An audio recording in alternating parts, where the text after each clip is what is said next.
اعوذ باللہ من الشیطان الرجیم، بسم اللہ الرحمن الرحیم۔ ناظرین کرام السلام علیکم۔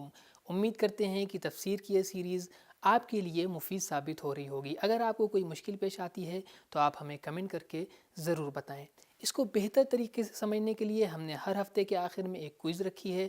آپ سارے دوستان سے گزارش ہے کہ اس کوئز میں ضرور شرکت کریں اور اپنی معلومات میں مزید اضافہ فرمائیں۔ ابھی تک ہم نے سورہ توبہ کی 20 آیتوں کی تفسیر کو جان لیا ہے۔ آج انشاءاللہ مزید 3 آیتوں کی تفسیر کو جاننے کی کوشش کریں گے، جس میں ہم یہ جانیں گے کہ دین اور تعلقات کے درمیان کون برتر ہے۔ تو آئیے اس سوال کے جواب کو جاننے کے لیے سب سے پہلے تلاوت اور ترجمے کو سنتے ہیں۔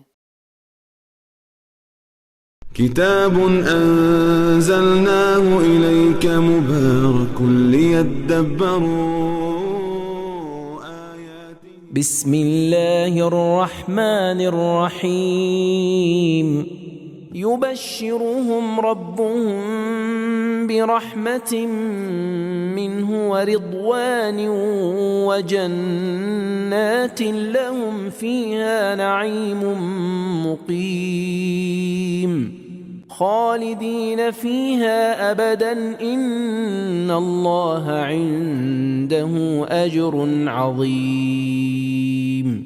ان کا پروردگار انہیں اپنی رحمت اور رضامندی اور ایسے باغات کی بشارت دیتا ہے جن میں ان کے لیے ابدی نعمتیں ہوں گی اور وہ ان میں ہمیشہ رہیں گے۔ اس میں شک نہیں کہ اللہ کے ہاں اجر عظیم ہے۔ ترجمے کے بعد اب آئیے آیت کے پیغام پر روشنی ڈالتے ہیں۔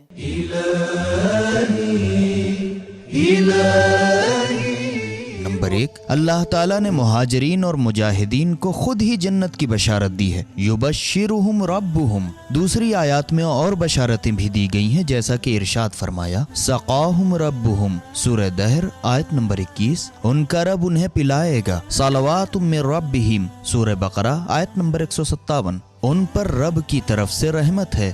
نعیم کثیر نعمت کو کہا جاتا ہے۔ نمبر 2، کسی بھی مذہب کی خوبصورتی اس بات پر ہے کہ وہ فطرت سے جڑے ہونے کے ساتھ ساتھ اپنے پیروکاروں کو امید بھی دلاتا ہو۔ نمبر 3، بشارت اور جزا کا تعلق ربوبیت سے ہے۔ یبشرہم ربہم۔ نمبر 4، رحمت اور جنت کا حاصل کر لینا کامیابی کی دلیل ہے۔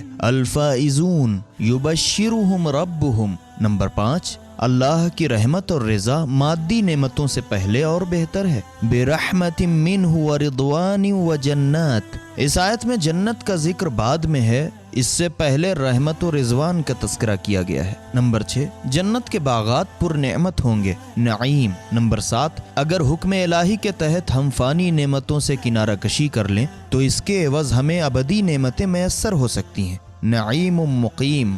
نمبر 8، دنیاوی نعمتوں کے لیے سب سے بڑی آفت یہ ہے کہ یہ فنا پذیر اور ختم ہونے والی ہیں، جبکہ اخروی نعمتوں کو فنا اور زوال نہیں ہے، مقیم خالدین فیہا ابدا۔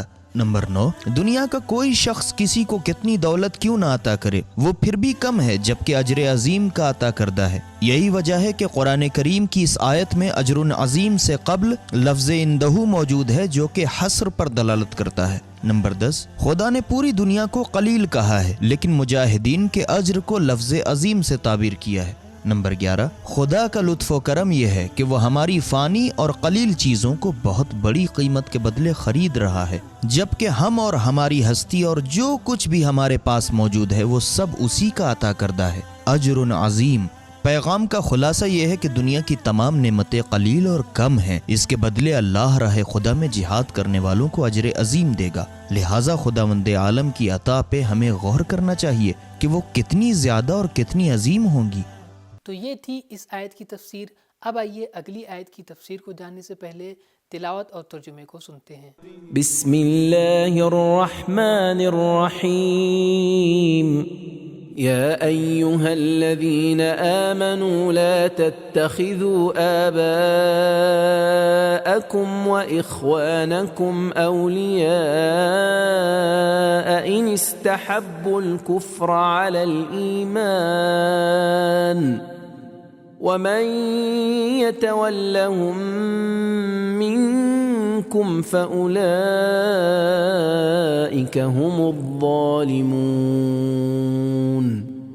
اے اہل ایمان، اگر تمہارے باپ اور بھائی ایمان پر کفر کو ترجیح دیں تو ان کی ولایت دوستی کو قبول نہ کرو، اور تم میں سے جس نے بھی ان کی ولایت کو قبول کیا تو وہی لوگ ظالم ہوں گے۔ ترجمے کے بعد اب آئیے اس آیت کے نکات کو بھی جان لیتے ہیں۔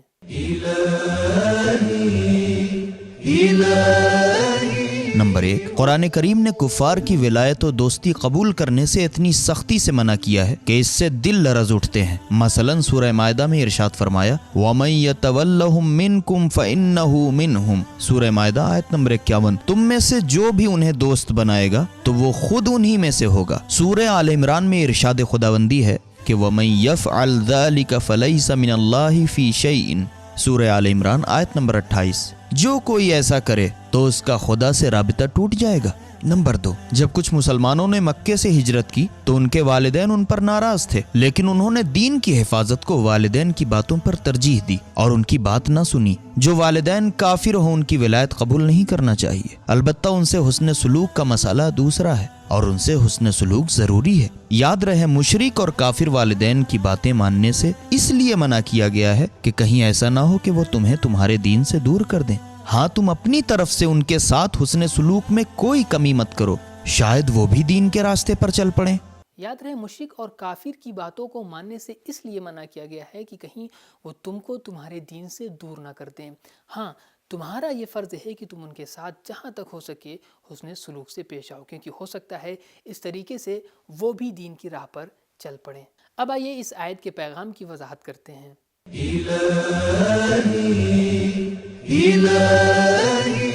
نمبر 1، کافر باپ کو مسلمان بیٹے پر حق ولایت حاصل نہیں ہے اور مذہبی روابط خاندانی روابط کے اوپر ہیں۔ لا تتخذوا۔ نمبر 2، خاندان کی محبت کو مذہب و ملت کی اہمیت پر غالب نہیں آنا چاہیے۔ لا تتخذوا آباءکم و اخوانکم۔ نمبر 3، کافر کی ولایت کو قبول کرنا شرعاً ممنوع ہے، اگرچہ وہ کتنا ہی قریبی رشتہ دار کیوں نہ ہو۔ لا تتخذوا آباءکم اولیاء ان استحبوا الکفر۔ نمبر 4، دین و مکتب کے احکام ہر طرح کے روابط پر مقدم ہیں۔ لا تتخذوا استحبوا الکفر۔ نمبر 5، کفار کی سرپرستی کو قبول کرنا ظلم ہے۔ الظالمون۔ خلاصہ یہ ہے کہ کسی بھی کافر کو اپنی زندگی میں اتنی اہمیت مت دو کہ اپنی زندگی کی بھاگ ڈور اسی کے ہاتھوں میں دے دو، چاہے وہ ماں باپ ہی کیوں نہ ہو۔ تو یہ تھی آج کے ایپیسوڈ کی تفسیر۔ انشاءاللہ اگلے ایپیسوڈ میں پھر ملاقات ہوگی، تب تک کے لیے شکریہ، خدا حافظ۔ سبیل قرآن، ہدایت کا راستہ۔